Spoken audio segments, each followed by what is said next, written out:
Previously, on Southend United Road to Glory career mode, we played our first Capital One Cup round against Portsmouth and went down 3-0 in the first half. After a spirited comeback to take it to extra time, we ended up winning on penalties 6-5. We also played 2 League 2 games and managed 2 draws. That's where we left last time, and let the glory continue.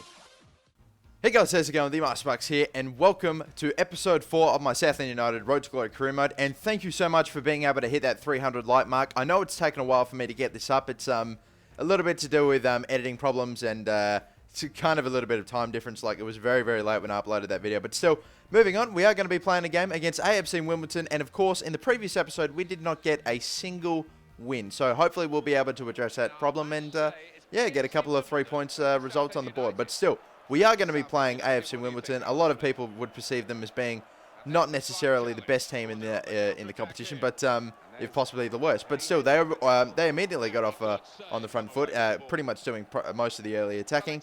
Ali on the ball, from Hurst to Benyon. Hurst kept running. He's gone in a little bit of a bad touch. Has gone straight, and not a little bit, it was a bad touch. It's gone straight into Brown that time. So no goal this time, but still, Benyon on the ball. We're pushing forward, we're charging forward. Hall gets a game, and he has a shot, but it goes straight to the keeper yet again. That's another problem that we've been having recently. Shots that just go straight to the keeper. It's a bit of a problem, but we'll still try to figure out a way to address that or fix it. A good little lobbed through ball in a Hall. Gets a little bit of a lucky touch and somehow manages to put it underneath the keeper. And finally, we have broken this streak of not being able to get a goal and taking the lead. In that previous episode, we had not been in the lead for any of the 3 games, but they whip in across. Somehow don't clear it. He makes a save, but it gets tucked underneath his arm and somehow rolls through the goal. So the bullshit has continued, and it has continued into this episode, apparently. But still, it doesn't mean that there isn't any time left to maybe get something back. Of course, we went into halftime, as you saw there. A great little sliding tackle from Questwell. He is doing brilliantly this year, or at least for the moment. Azugwe to Martin, back to Benyon. Benyon on the ball, going to Azugwe, gets around his man. He has a crack, and a beautiful little strike, and placement to perfection in the top left-hand corner. Pedro Azugwe is fantastic finish, and we may or may not just have our first contender for goal of the season. Who knows? But that was a great strike and a fantastic goal in 2 ways, because on top of its class, it's put us in front. So a good little cross in again from AFC Wimbledon, and another block. We just need to clear it. We finally whack it out of there.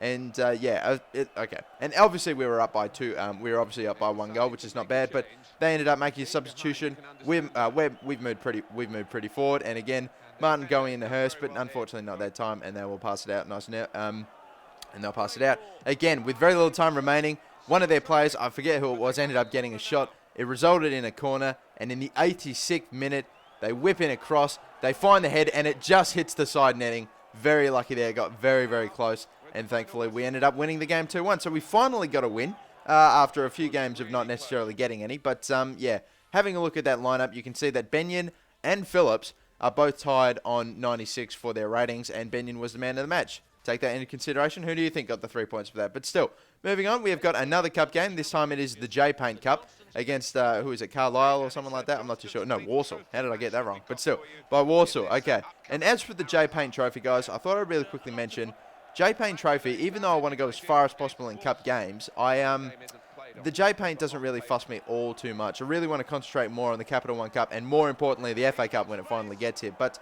again, a clearance, but we are still pretty far forward.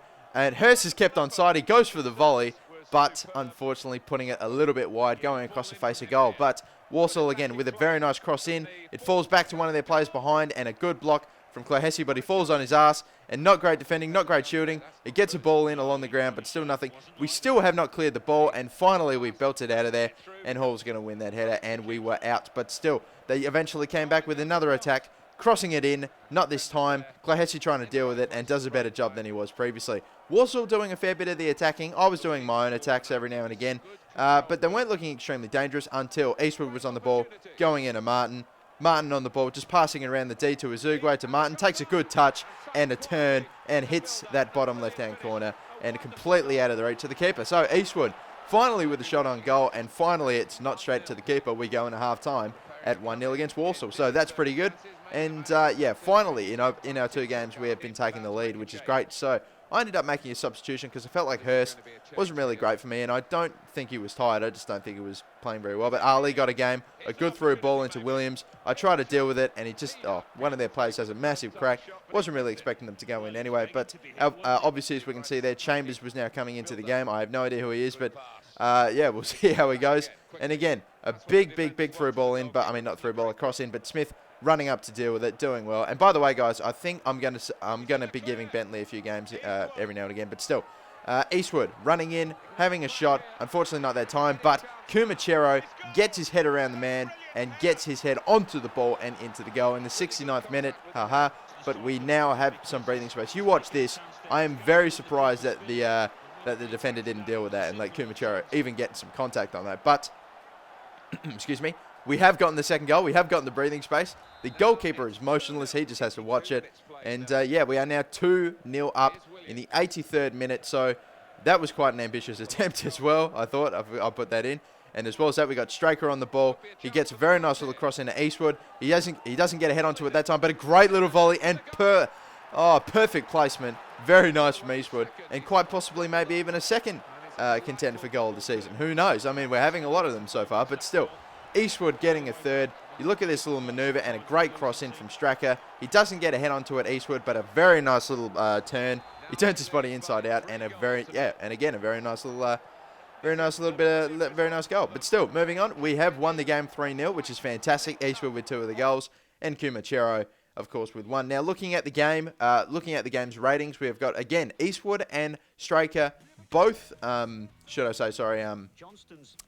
on, I believe it was 97, but Straker got man of the match. Again, take that into consideration. But again, we can see that we are of course going to be versing, I believe they're Barnet. I'm not too sure. Yep, we're going to be versing Barnet, but the thing is, the thing is, Coughlin, who was one of our players, of course, we ended up selling for literally nothing. We ended up just getting him off of our wage.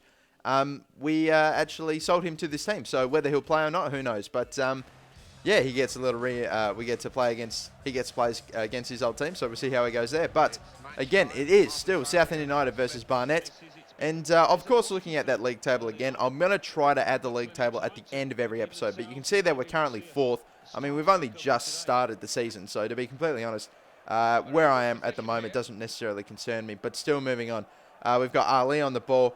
He's got a very nice little pass into Timlin. Fake shotting back. Maybe he'll get a cross in. He will, and it's too heavy. Doesn't really find the head of anyone, and that rolls over the line for a goal kick. But it's Sombalonga on the ball now. Still trying to find a little bit of a passing option. Back with Timlin. Timlin in the game, of course. Gets to Spicer. He took a touch, and unfortunately the shot, not this time, going. It was saved by the keeper. Ran over the line. And Sombalonga gets around his man very well. Has a shot, but it's too close to the keeper and too low to the ground. And of course that will roll over for a corner.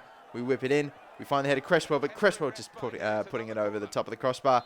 But unfortunately, apparently, yet another corner. We whip it in again. Goes to Baker this time. Gets his head on it beautifully, but again across the face of goal. That would have been a very nice corner. But Glahesi, unfortunately, not being able to deal with Edgar. And it gets volley from Byrne or whatever his name is, unfortunately. Or for them, at least, he completely missed the target. But not a great sliding tackle from Spicer. Probably shouldn't have even done a sliding tackle in the first place. But he gave away a free. We have got a yellow.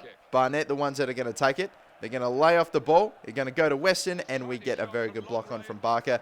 And unfortunately, not that time. Being able to start a counter-attack, we would have been out. But again, Barker's not that quick, so, you know. But still, Asamalonga going into Spicer to Ali. Ali just has a crack, kind of a little bit off balance, so I wasn't really expecting much there. Nurse now on the ball for Barnet. A good through ball into John, and he hits it, but just, I think he was trying to take it over the keeper, but just going a little bit wide. They made a substitution, and I decided to make some as well. All 3 in one go. Benyon, Azugwe, and Prowser coming into the game, so get a little bit of fresh legs in. And in the absolute 88th minute, a great tackle from Azugwe and an amazing through ball into Ali. And what a goal. You are going to see the replay, and you are going to admire this. Hopefully, you'll see the lead-up play, because one of the Barnet players was on the ball. It was a great tackle from Azugwe, and in one motion, he gets a brilliant through ball, one of the best I've seen this year with this team, into Ali, and a one-time hit. That, again, is another goal of the season. We've had 3 possible goal of the season contenders in one episode. It's fantastic, but we are able to secure a victory in the absolute, maybe not the absolute, but in the very last minute, and I am very, very happy with that.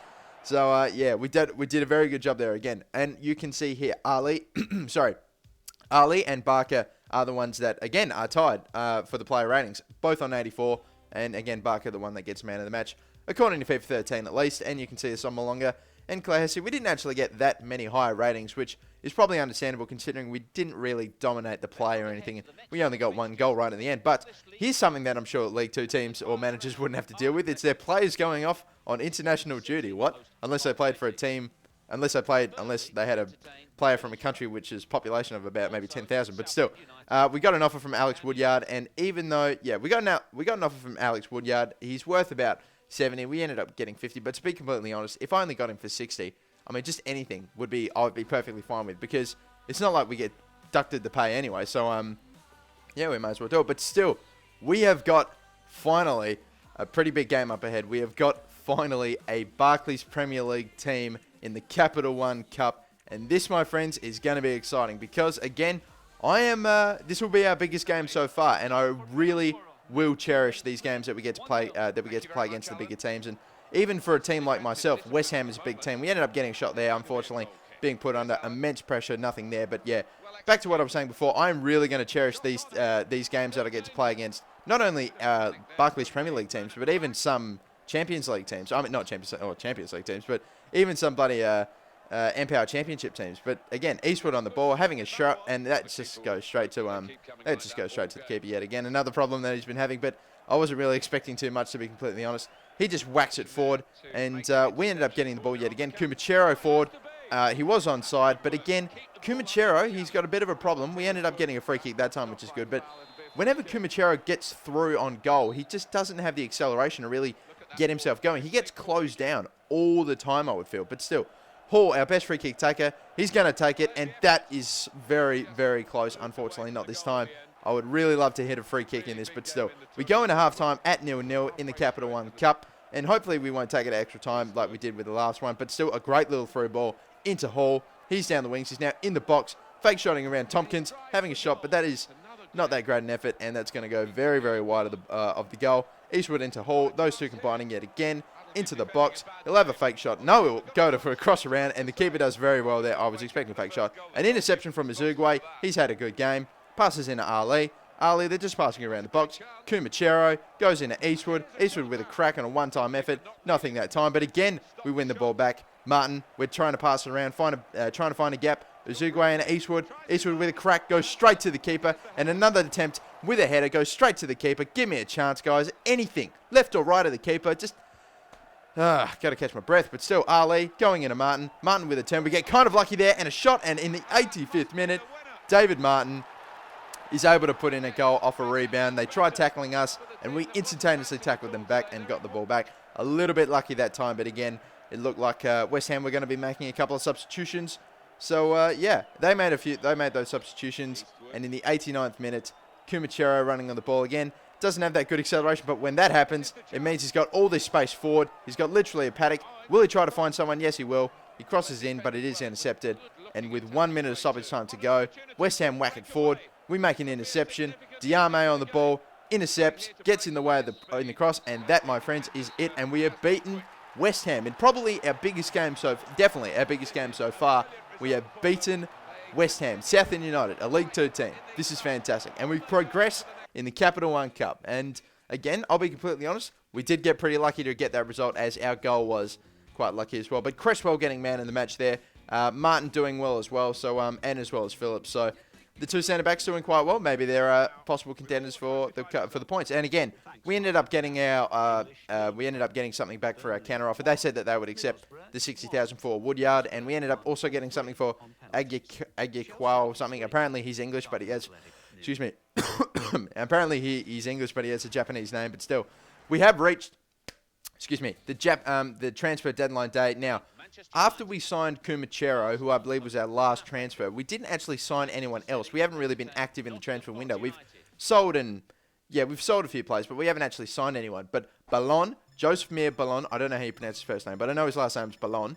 We definitely want to get him because he is going to be very good for us, and I think he does have some room to grow as well. A 67 rated, 24-year-old centre defensive midfielder in free agents.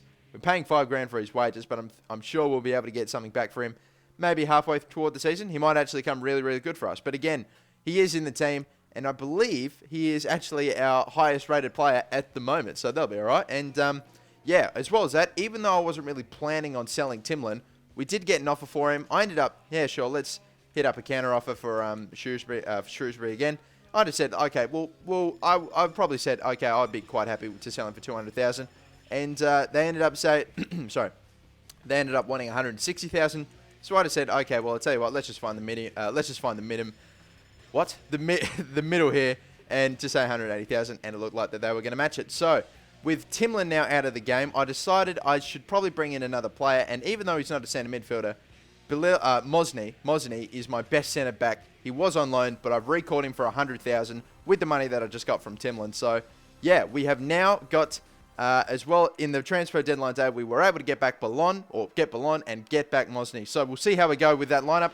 And guys, I'm your Game of the Masterbucks. That is it for at least this transfer window. I'm your Game of the Masterbucks. Don't forget, like, subscribe, follow me on Twitter, and have a good day. Bye bye.